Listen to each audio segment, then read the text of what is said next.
So welcome everyone to the semi-finals of Indian Debating League 2022. I'm Kamal. I'm going to be the moderator for today. And today we have our adjudicator, Ardham Balai from SLS Pune. He's a winner and best overall speaker, final best speaker at SRCC pre-ABP Parliament Debate 2022. Also, he has been open breaking team at Monash Australians Debate 2020 and runner-ups in Grand Finale, third highest breaking team at Trivim 13th, Open semi-finalist, second highest breaking team on tab, DSNLU Debating 2022, Open Grand Finalist, British Parliamentary Debate, and then last is Open Grand Finale Chair at Vitrak Debate Parliamentary Debate. And for this match, we have Team Haryana and Team Maharashtra, grade 4 to 6. And the motion today going to be this house will penalize companies which politicize cricket in India. And it's very apt, like, the World Cup final is going on and bit of infographics, info slides over there. So the companies that sell sports equipments or sponsor matches are bound to create sensation around the cricket tournament. They do this by exaggerating the teams which go against each other and dragging their countries in the game. In India, in India versus Pakistan matches, the most political people come into the picture. And given that politicians themselves and cricket boards of the various countries cannot help but think of India-Pakistan match as extended politics, so how can we ensure companies don't start selling by creating an intrigue kind of this image? Just iterating the rules over here. The main speeches will have 4 minutes, and the reply speeches, the last from both the sides, will be of 2 minutes. Speakers allowed to ask POIs not in the first minute and the last minute, which is called the restrictive time. Also, for the speakers, please put your cameras on because there will be marks of the manner. For others, there is no. Please, spectators, don't put your cameras on because it may be deviating to the student in general. Also, for each speaker, when their time is over, the adjudicator will give you a ring of bell. That means your time is over, and that discussion we can do what works with you. How can adjudicator help you in the timing? Don't exceed your time limit because anyway, adjudicator will not give you marks. After the match is over, because these are semi-finals, you get the OA along with the verdict. So you will get to know who wins. And this is very clean that whoever wins here, go to this final tomorrow. Is that clear to everyone? Yes. Is that clear to everyone? Ardham, you're there?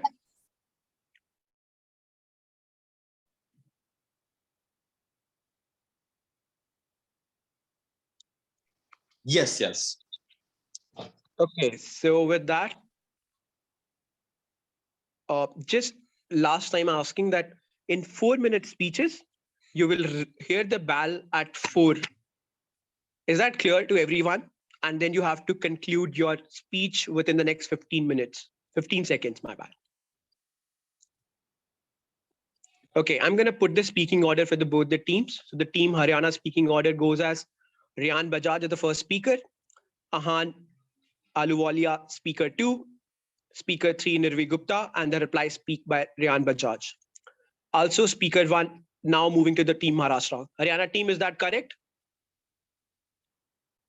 Yes. Moving ahead to the team Maharashtra. Team Maharashtra speaker 1 is Trina Chaitanya, speaker 2 Leshel Rodriguez, speaker 3 Reha Shah, and the reply speech is again Leshel. It's Riya, yeah. Triya Chaitanya. Is that the Riya correct Shah. order? Riya Shah for the third speaker. Third speaker of team Maharashtra. And the first one is pronounced Trina. Okay. With that, let us ask the first speaker of the team Haryana. Are you ready? Oh, first one. Yes, sir. I'll be starting my speech in the next 3 seconds. Okay, on the count of 3, 2, 1. Cricket and politics. Mention that to anyone in India, you would receive an obvious shrug, saying, of course they go hand in hand. No wonder then that India's managerial agency for cricket, the BCCI, is not administered by qualified cricket scholars, players, and capable business experts. but by individuals with strong political connections. And that whenever there is an India-Pakistan game, there is politicization in both It countries. was Yes, sir? few seats will be there. At least the head is not the politician. Excuse me? Please Sorry, go ahead. sir. Can I restart my speech?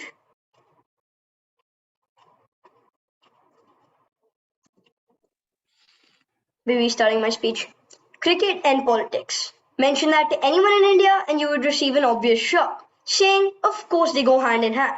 No wonder then that India's managerial agency for cricket, the BCCI, is not administered by qualified cricket scholars, players, and capable business experts, but by individuals with strong political connections.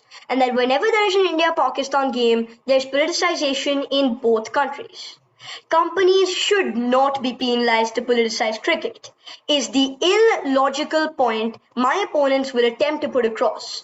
And that is the point I stand against, because I stand for the motion that states this House will penalize companies which politicize cricket in India. So without further ado, let me tell you why. To begin, I will define the key terms of this motion. Penalize means subject to penalty or punishment. Politicizing cricket would mean trying to gain monetary or other benefits using a political conflict or situation to their advantage. Companies, in the eye of the motion, refers to commercial businesses that leverage the popularity of cricket for their benefit. I will now cover the damages of politicizing a sport, especially cricket, and there are so many.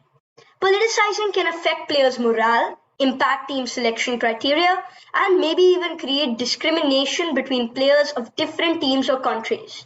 All things that are against the very spirit of sports. One of the best examples of such politicizing happened in IPL, when none of the teams picked up any Pakistani players in their squads for fear of either political intervention or losing fan base. If Pakistani players were playing side by side with Indian players in the IPL, wouldn't relations between the two nations have improved? And isn't that what the spirit of the game is? Imagine the morale of players if big and powerful sponsors start arm twisting BCCI on player selections, or if they start putting terms in their contracts to include or exclude certain players. That would just be the end of sports as we know it. Strategic timeouts. Sorry, I'd like to continue with my speech. The strategic timeouts in IPL is an example of exactly this kind of influencing. All experts of the game, including Sachin Tendulkar, agree that the timeouts kill the momentum of the game by disrupting its flow. But franchise owners have stated that they are crucial to maintain their revenue streams. Today, it's just a strategic timeout. Tomorrow, they might demand anything else with a political motive as well. We should penalize politicization, and this is what the penalty will be: a ban and a fine. A monetary discouragement that will dissuade companies from politicizing cricket in India. This fine, directed at the companies guilty of politicization, should be substantial so that it acts as a disincentive towards other companies. They will also be banned from sponsoring, representing, or advertising for cricket for 2 years. All cases of politicization can be handled by a small new law enforcement division. Cricket is a religion in India, and religion is infused with emotions. If there are no checks and restrictions on companies running ads, then they can take advantage of these emotions. For example, ads that instigate hatred between nations, or ads that look down upon a particular community. But by creating a penalization policy, we can keep that involved companies in check. With that, I would like to say I thank you and I rest my case here.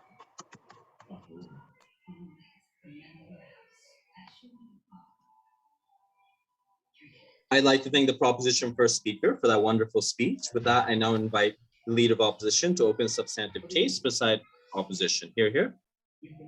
Okay. Can I start? Okay. Greetings, everybody. I am Trina Chaitanya, the first speaker from Team Maharashtra. Today's motion is this House will penalize companies which politicize cricket in India. stand firmly against the motion. Why should companies which can buzz and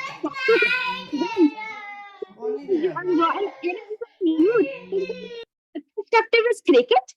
Because let's face it, sports, especially cricket, in its inspirational moment, does not exist in a vacuum. The socio-political environment impacts cricket. If two countries are at loggerheads, animosities run deep. The companies that sponsor cricketing events with competitive marketing are doing also favor. Because would you rather see the understanding between countries like India and Pakistan play out in the field or the battle of the tension and wars over the last 7 decades have claimed casualties? The same anger, when channelized into a cheer for our warriors in blue, this is the best war cry.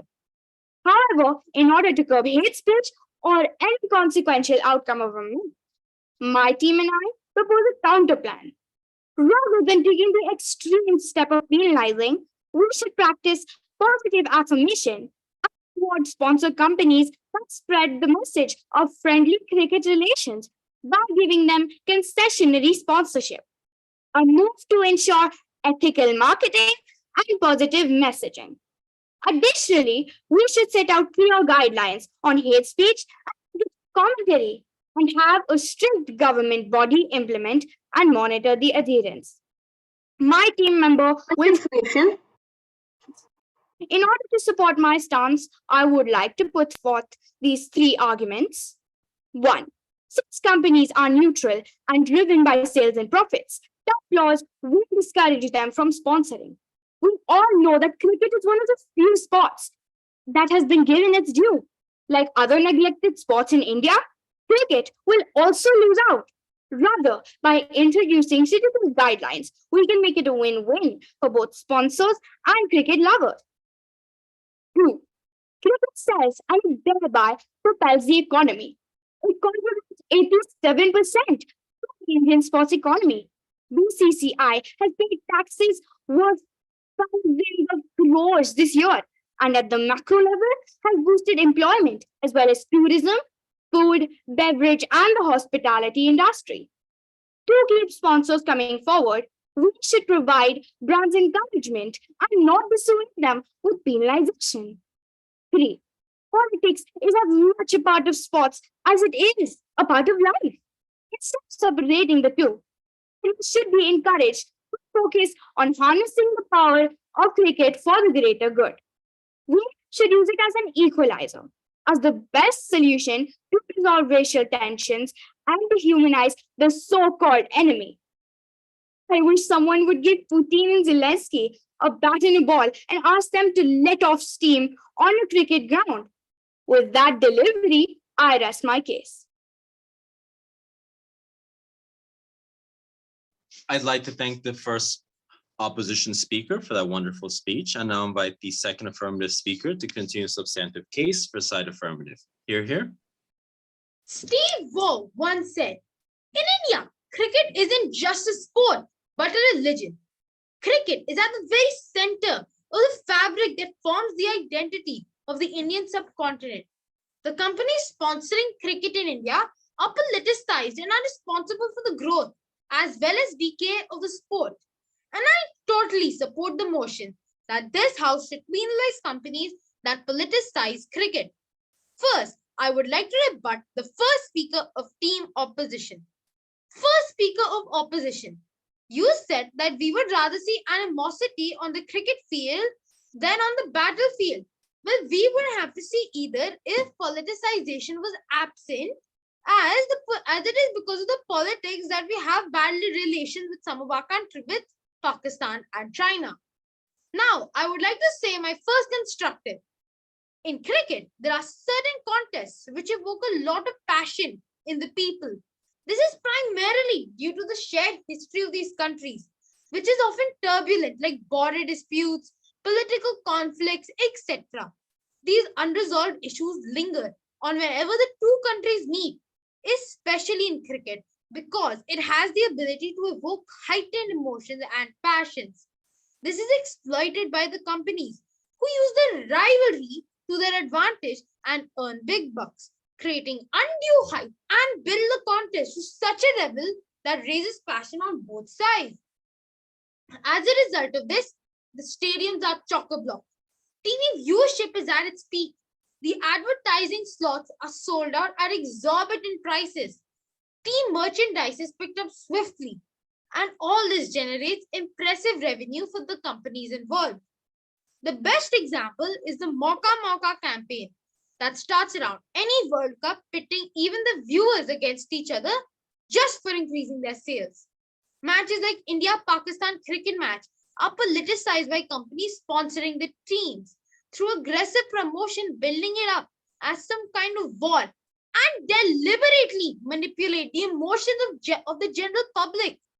The recent T20 World Cup between India and Pakistan is the perfect example where advertisement rates jumped by 15 to 20%, costing around rupees 14 to 15 lakh just for a 10-second spot. It set a new record when the viewership was recorded at 1.8 crores only in Disney Plus Hotstar.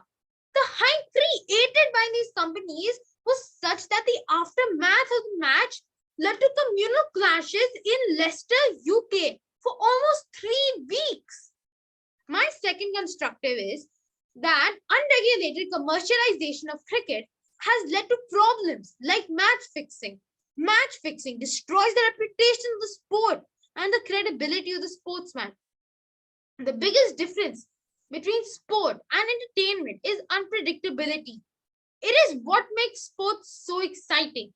The fact that the outcome of a game is decided on the basis of skill during the duration of play. Match fixing, therefore, is extremely pervasive for the nature of a sport itself, with the potential to reduce the passion people have for it. As for cricket, multiple scandals have come to light, such as the 2000 match fixing scandal that involved Hansi Cronje and the 2009 match fixing scandal that involved Danish Canaria. In the end, I would like to say that in today's highly politicized world, sports is an escape towards a sentiment of passion, pure emotion, and nostalgia. Sullying that pure pleasure of sports with politics is neither in interest of the sport, the fan, or the sportsman. I would like to conclude my speech by saying that we should penalize companies that politicize cricket. Thank you. I'd like to thank second affirmative speaker for that wonderful speech. With that, we now invite the second negative speaker to continue the case for side opposition. Here. Good evening. My name is Lachelle Rodrigues, and today I'm the second speaker in opposition. For the sake of clarity, let's look at Oxford Dictionary's definition of politicizing, which is causing an activity or event to become political in character. Sports diplomacy describes the use of sport as a means to influence diplomatic and political relations. Sports diplomacy may transcend cultural differences and bring people together. The use of sports and politics has had both positive and negative implications over history. As my teammate mentioned, nationalistic fervor is sometimes linked to victories or losses to some sport, especially cricket on the field. In India, cricket isn't just a sport, it's a religion, and we agree to that. Cricket carries extraordinary power as an institution over people in India. So one would think that the people at the forefront of the Board of Cricket Control India, BCCI, India's managerial agency for cricket, would be qualified cricket scholars, players, coaches, and capable business experts. It is instead infested by individuals with strong political connections, as was published in the irreview.org in March 2022. Rian, you said that BCCI is politicizing, and we agree to that, but BCCI is not a company. As it says even in its name, it's a board, not a company. So now let's look at the companies / the brands who are associated with the game, as they are there to do what companies do, that is market and publicize their brand through branding, which means on the field where the merchandise which is worn by cricketers. For companies who sponsor cricket, it's promoting, not politicizing. You heard my teammates share about the benefits of guidelines. So if one may insinuate, because there's no fact to back it, that sponsorship companies may be politicizing, let's look at enforcing stringent guidelines. Sponsors shouldn't sit in on game planning meetings. It should be clearly specified the role the sponsor companies has, which is not to influence the game or the cricket team. Ahan, you said that the sponsor company should not be included in match fixing. And we are giving you an answer to that. They will not be allowed to sit in on game planning meetings. Number 2, rotating sponsorship. Let me explain. To keep a nation's politics clean, we rotate the government through voting every 5 years. So to keep sports sponsorship clean, why can't we rotate sponsors every 3 to 5 years? The current Team India cricket sponsor is Indian edtech firm Byju's till the ODI Cricket World Cup in 2023, and MasterCard as the title sponsor for home cricket matches for the 2022-2023 season. These are credible companies who are just only here to increase their brand visibility. Leading cricketers like Kapil Dev and MS Dhoni have been given honorary positions in the army to boost the morale of army men.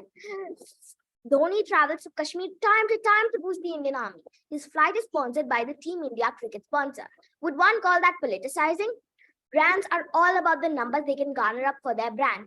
They have invested in over 50 licenses and big investments to make them a company. They are in the business of sponsorship to make money. They have to keep a clean image to do so. We agree individuals who are caught politicizing may be penalized, but the brands, especially companies connected with sports, are here to encourage team spirit, fitness, cricket, and of course, encourage their brand. Brands are not here to politicize, but to promote. They are here to maintain an attractive, clean, larger-than-life image. Thank you. I would like to end my speech here.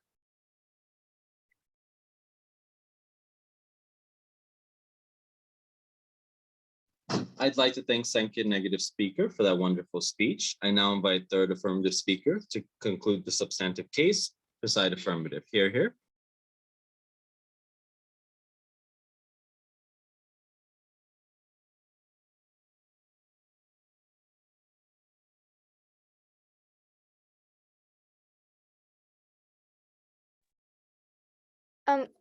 Could you repeat that because my internet was really bad?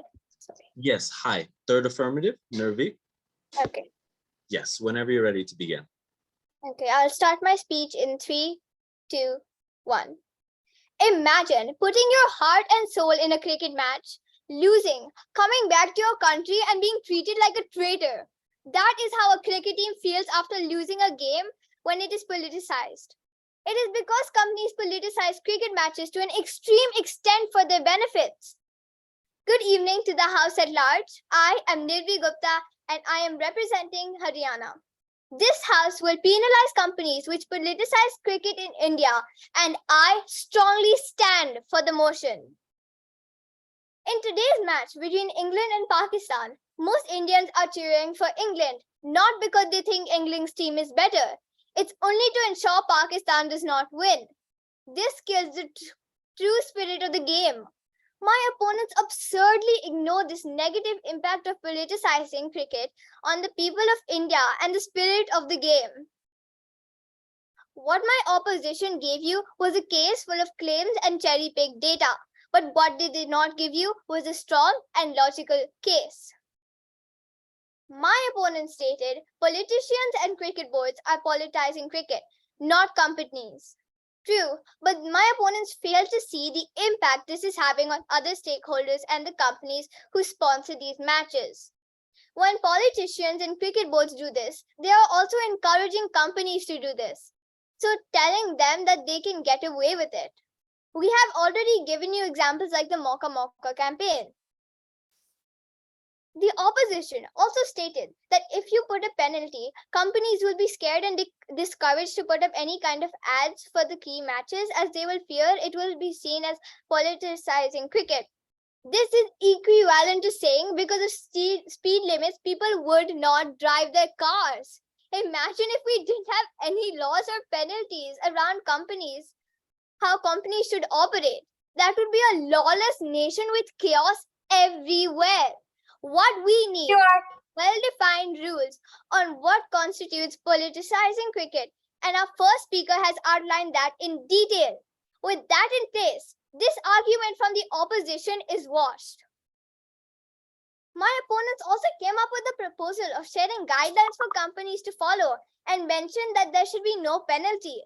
Let me remind you, my opponents, that every nation runs with a set of laws and penalties. If humans were so self-disciplined, we wouldn't need any of these laws. We need a law that will stop people from politicizing cricket. Why do you think we have strict laws? It's because otherwise people will not follow them. Having shown how most of the opposition's arguments do not hold merit, let me now remind you of the main arguments from the proposition that clearly tilt the scale in our favor. Firstly, we talked about the mental health issues of the cricketers and the audience. If the team loses, people go mad and burn statues of the players, try and destroy their homes, and troll them massively on social networks. Second, the heightened emotions in politicized games are exploited by companies for their own benefits at the cost of the people of India. Thirdly, we talked about how politicizing cricket will further strangle our ties with other nations. Not keeping our conflicts with another nation separate from the spirit of sports makes us look immature. Do you really want that? We have clearly proven from our solid arguments that anyone politicizing cricket in any way is wrong. The opposition could barely put up any meaningful pointers and none could prove otherwise. It is clear that the scale tilts to the proposition's case. Therefore, my team and I proudly propose. Thank you. I'd like to thank Third Affirmative for that wonderful speech. With that, I now invite the opposition speaker. May I take 20 seconds before I start? Yes, whenever you're ready, just count me down to 3, 2, 1 before you begin. Thank you.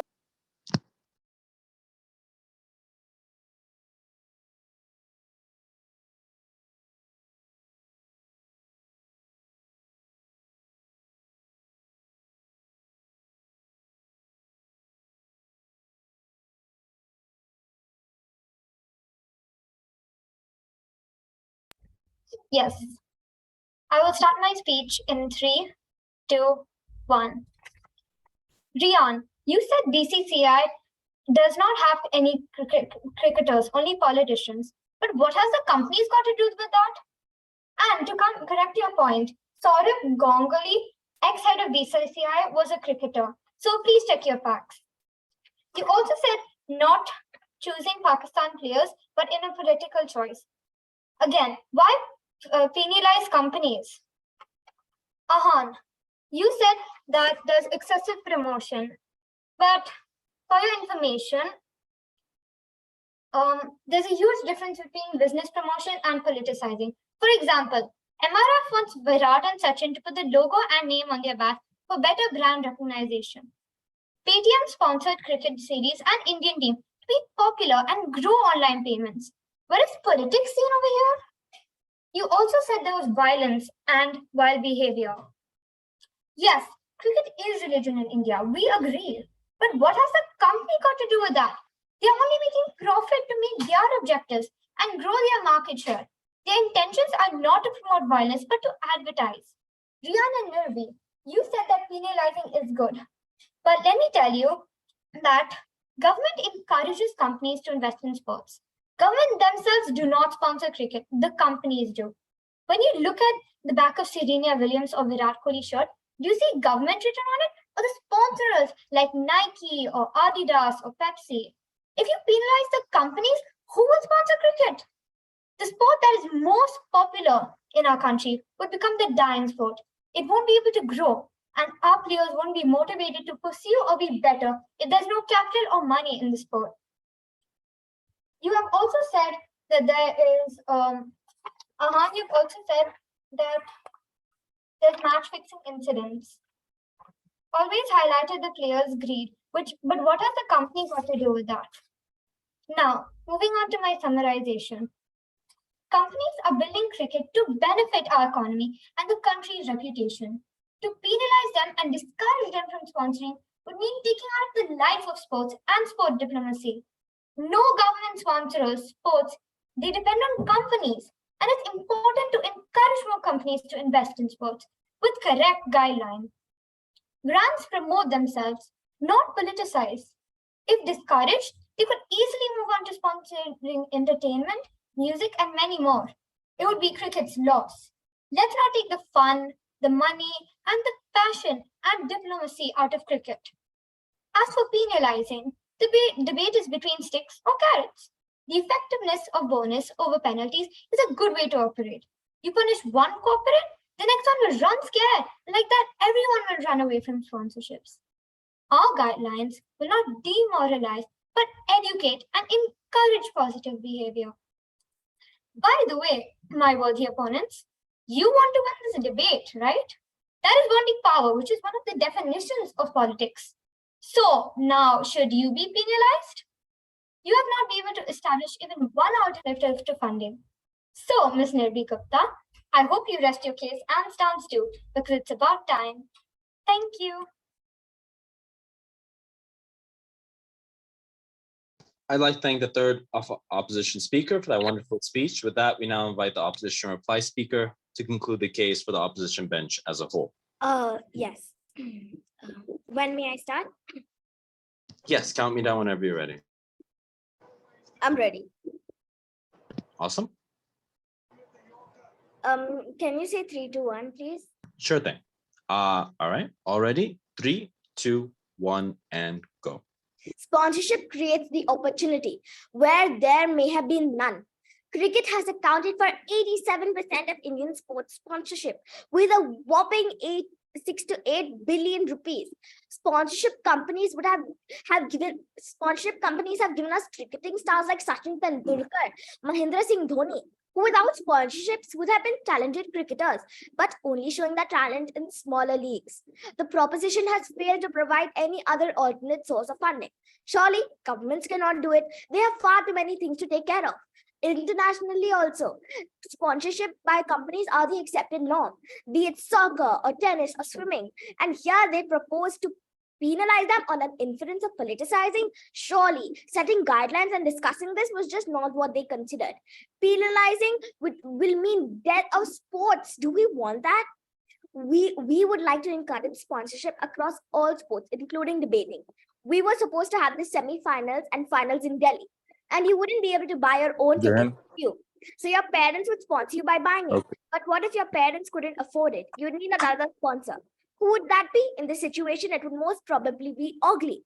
So you see the importance of a sponsor to make the sport possible. There is no politicizing the brand when it comes to competing teams or which state celebrates victory. It's a win-win. They get the publicity and the sports person the opportunity. Proposition has neither defined politics or given an alternative funding solution. We have given a clear path with defined guidelines and strategy. Our team is stronger.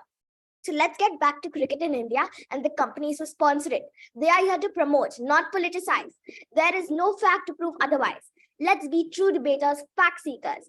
Help us win to help sports win, to help sports live. But most importantly, let's be sensible, common sensible. Thank you.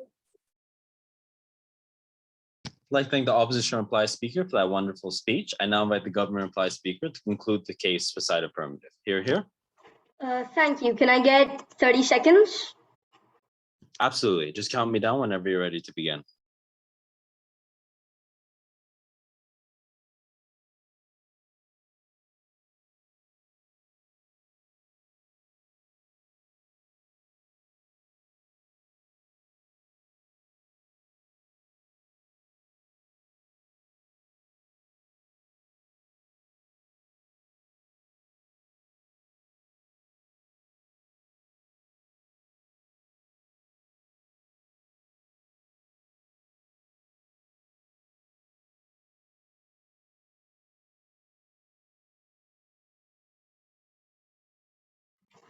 Thank you. Could you just say 3, 2, 1 and then I'll go ahead?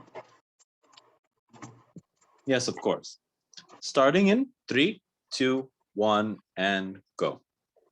My friends in the proposition, my worthy opponents, my respected adjudicators, the jury, and the House at large. After the convincing cases of my teammates, I'm here to conclude the case of the proposition. And despite some brilliant speeches from the opposition, their points were not without flaws. flaws that I will now point out.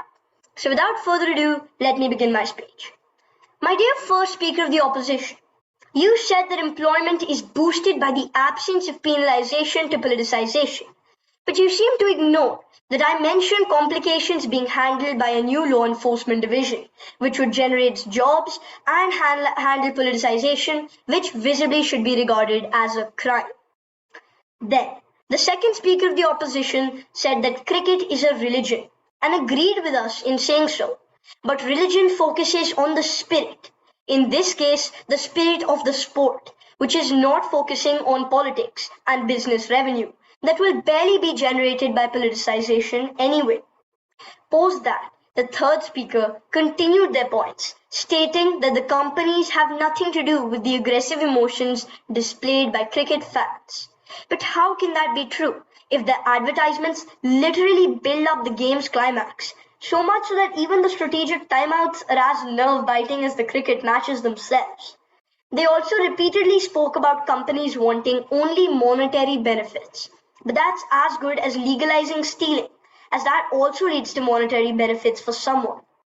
And finally, my dear reply speaker concluded with the final thought that penalizing leads to death of sports, which means that they are basically saying that the major animosity between countries does not. Before I end, let me summarize the key clash of this debate and explain why we think the proposition arguments were stronger. We explained why penalizing companies that politicize cricket is necessary. Without a penalization policy, companies can have undue influence on the game.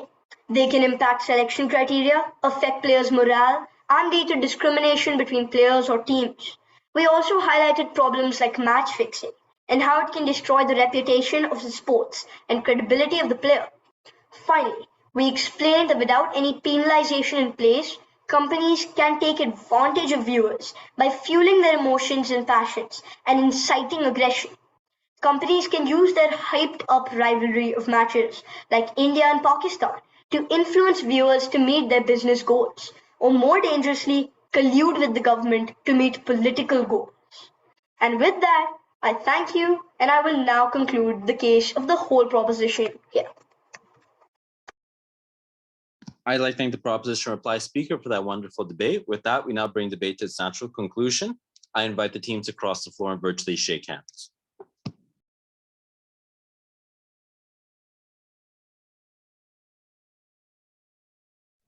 Good job. May the Congrats. team win. Wonderful job, Sweet. May the best team Nice win. job, Maharashtra. You were pretty good. You all did an amazing job, but let the best team win. Definitely. Good job.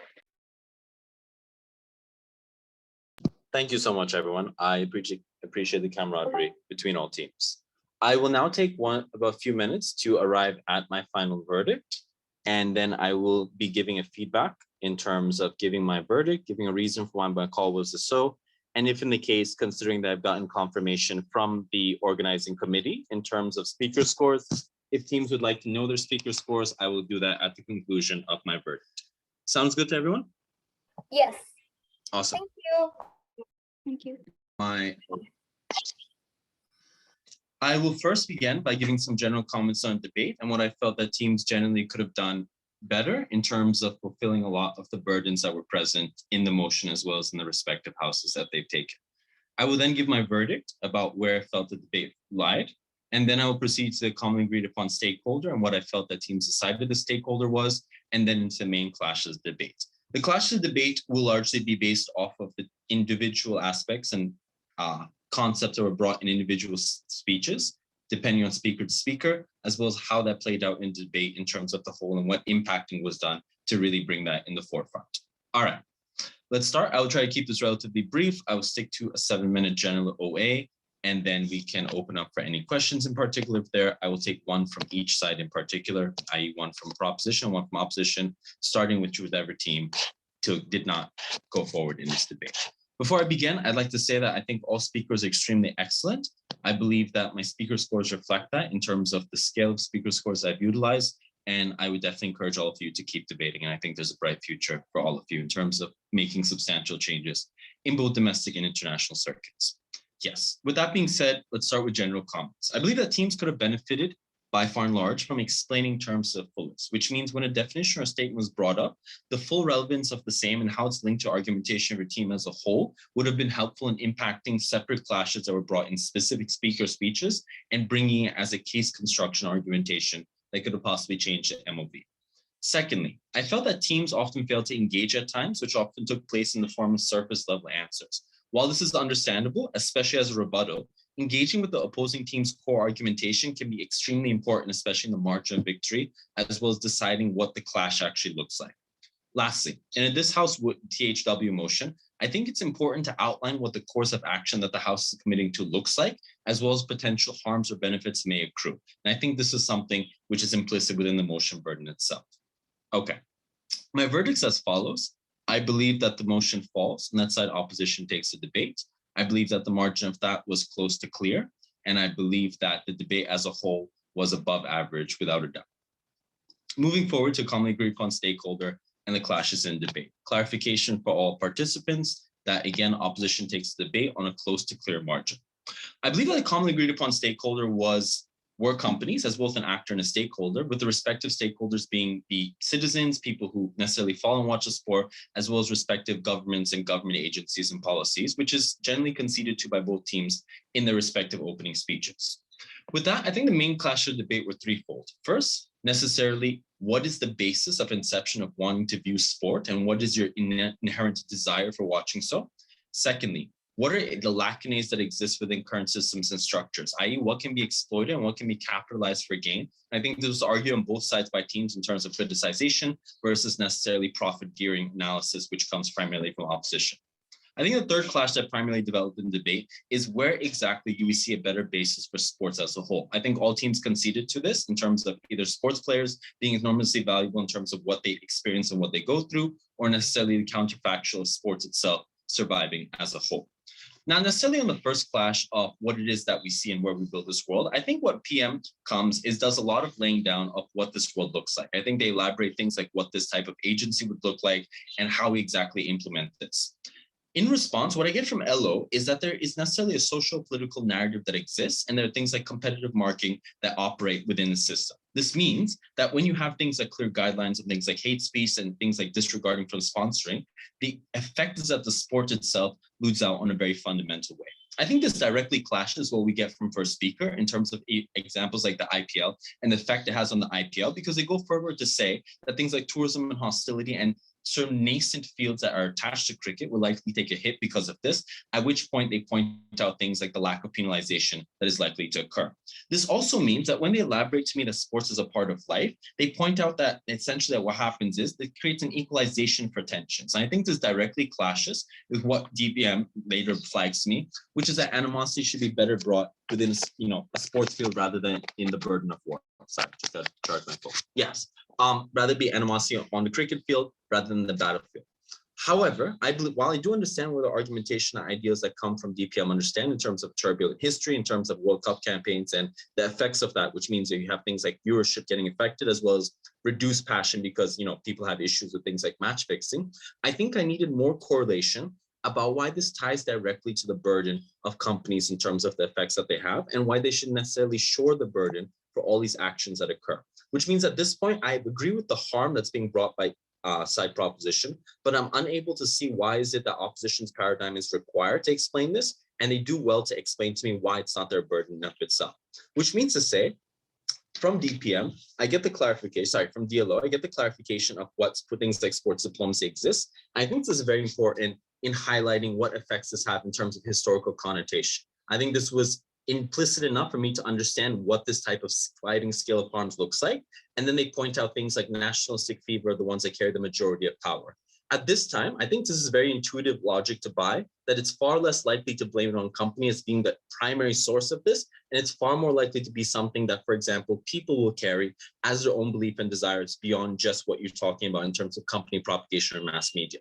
They further explain things like the fact that systemic structures like the BCCI means that corruption is inadvertently within the nexus of the origination of the sport, which means instead of hiring people who are qualified, you hire people with, for example, political connections, and that while sponsorship companies may be political, on the comparative, there's a lesser degree of harm. So marginally, I believe that they take the second clash in terms of the impact that happens toward the stakeholders that exist. And I think they supplement this in the degree that while government has a fiat to present a model, and that has to be taken as possible, there's also a degree to some degree of counter fiat in terms of assuming that a counter model is to some degree likely in a basis, which means to say that they say we're going to have a rotating sponsorship of voting. And I think this becomes very, very important because of the fact that it creates the basis of the fact that we can limit the harms that companies cause and often make them more performative in terms of being, to some degree, good faith actors, not necessarily good faith, but slightly higher in terms of how much they're going to carry out their actions with good intentions. And they give examples of Byju's, and they also point out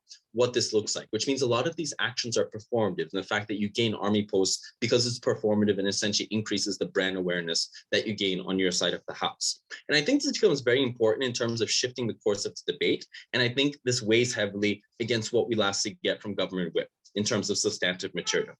So government whip goes to point out that when you have the heart and soul that exists, you're very often likely to carry this fever and passion toward things that transcend even what your own personal interests as nationalistic stakeholder would be, which means you want England to win because you simply don't want Pakistan to win. The problem with that argumentation is I cannot direct that toward companies' duties and burdens themselves. And it, in fact, to some degree undercuts government's case and the fact that it concedes that there's to a certain degree an inherent desire of nationalism that becomes very hard to propagate and very hard to then say that companies are directly responsible for the same. Then you go a little bit further in government whip and say that you fail to see the impact on companies, that encourage companies, that you're now encouraging companies to do this. And I find this hard to believe at a time where it's a lot more believable what opposition is saying in terms of companies being forced to take these actions are far more likely in the comparative, which means I understand the correlation of the fact that if we don't have speed limits, we just don't have cars. But at the same time, when opposition is saying that undue restrictions necessarily threaten the ability to do things like theoretically access what a car looks like or be able to meaningfully operate your vehicle, that becomes something which I think becomes very underlying and very nuanced through all three speeches of opposition. Government whip goes further to say it's like what constitutes politicization of cricket and that you need the law to stop you from politicization, and that essentially strangle ties with things like other nations, which, for example, makes us look immature on a world stage. I think this is a fantastic constructive, actually, and I think this is something which could potentially shift the course of the debate. The problem is I get it very late from government whip, and I don't get the full impact of what this means, which means to say, when you say what constitutes politicizing cricket, it's very easy to flip a lot of what opposition says and simply say that we believe the source and influx of money that companies have are the reason that there is a politicization. This means to say we now need legislative enforcement to be able to remove the basis of what occurs, and we need legislative force in order to remove the ability for money to enter these loopholes and trench holes. I think this could have been weaponized to a large degree. I think to some degree, although I cannot step in debate, I think this is what government whip was trying to hint at, especially through the examples. I just wish it came earlier in terms of being able to then be impacted perhaps by DPM and then carry forward and brought in whip speech again. And I think at this point, I get a direct clash to what it is that DLO says. And at that point, that would be a lot closer in terms of what the MOV would be, or possibly what the debate could have turned out to be.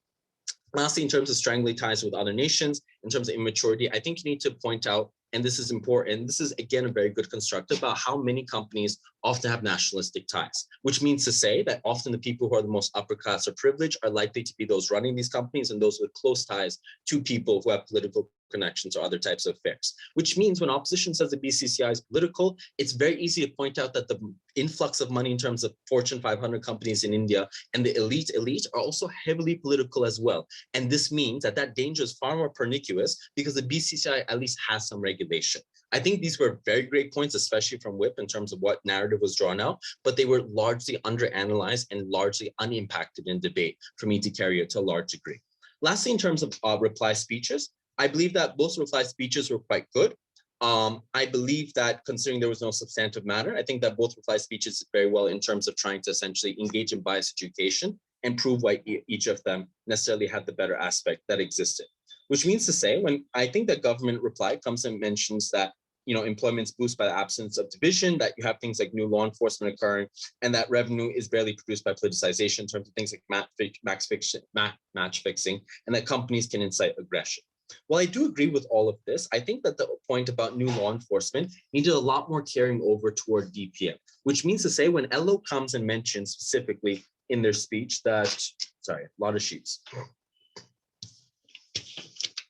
Yeah. So when Elo particularly comes and mentions that you have the social political narrative and you have things like competitive marketing, I think it's important to point out how exactly does new law enforcement agency work within this paradigm? Are you simply arresting people? What is the process of this? How necessarily do you carry something to its fulfillation? And I think opposition asked this question in terms of pointing out the burden is not on us to solve this. Why is that companies being penalized? And also to some degree, how are companies being penalized? Then I think the idea about match fixing companies inciting aggression, particularly the latter, companies inciting aggression, is an excellent point. Again, I believe it's something which needed extreme amount of analysis and probably could have taken up more space within the DPM. I get some idea from the DPM about what this aggression looks like, but I think it could have been fleshed out in terms of saying that we'd rather see this animosity here than there. And we also believe that this animosity is instigated by companies. So I think this was information which was slightly new in terms of being analyzed and explained, and as a result could not be credited in terms of its full impact. From opposition reply, finally, I think we get the idea that there are figures like Dhoni and all who hold this type of larger than life aura and personality. So when they point out the idea that sponsorship is the accepted norm, they say that setting guidelines and discussing is not necessarily the full impact of what this motion means. And to a certain degree, I do agree with this because I believe when you talk about things like actually setting harsh penalties, there needs to be some degree of enforcement. Otherwise, it becomes a very soft stance and you lose a lot of the benefits of your own case. Which means when they say they need sponsors to make things like debate possible, I understand the correlation and the loss that they present on their side as a harm, which means at this point, you don't necessarily take the benefit of the actor that's there. What is your option for engaging towards sponsorships that you need, especially at the time that they flesh out, for example, the government is not able to fund as much as private sponsorships do in terms of private companies. For all these reasons, I gave the debate to opposition and I will take questions. One question primarily from side proposition first, and then I'll switch to opposition. For side opposition. Sorry, just one moment. Could we give side proposition the ability to ask first?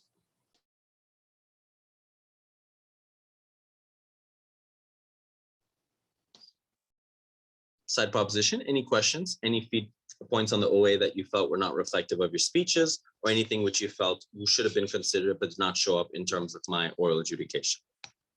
Or anything you would like clarified? I don't think so. I just want to say congratulations to Team Maharashtra. You did really well. Thank you. Yeah, congratulations, Team Maharashtra. You were hard competition. Thank you. Thank you. Yes, side opposition. By any chance, could we get like our individual scores? Yes, I believe I have access to give that out.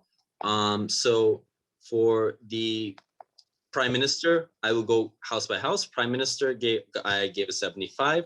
For Deputy Prime Minister, I gave a 74. For Government Whip, I gave a 73. And for Reply Speaker in Government, I gave a 36.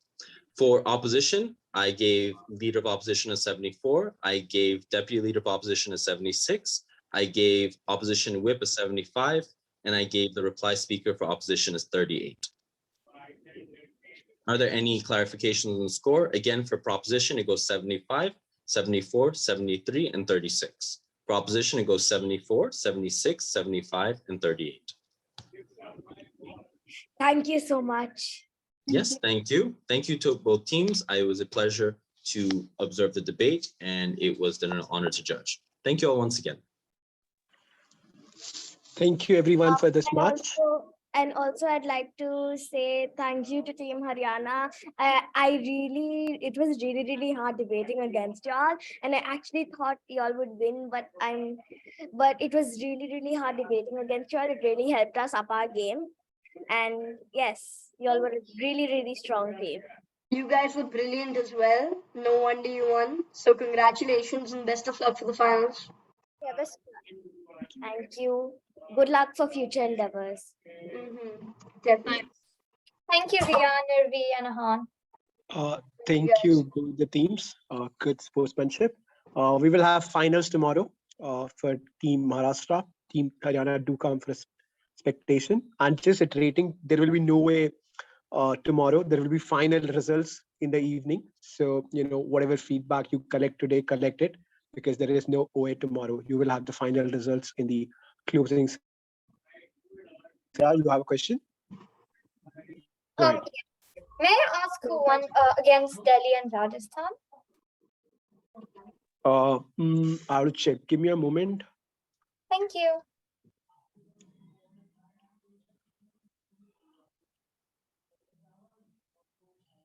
It's Team Delhi. Team Delhi versus Rajasthan. It's Team Delhi. So it's going to be Delhi versus Maharashtra final tomorrow. Okay, thank you. Thank you, everyone. Thank you. Bye. Thank you.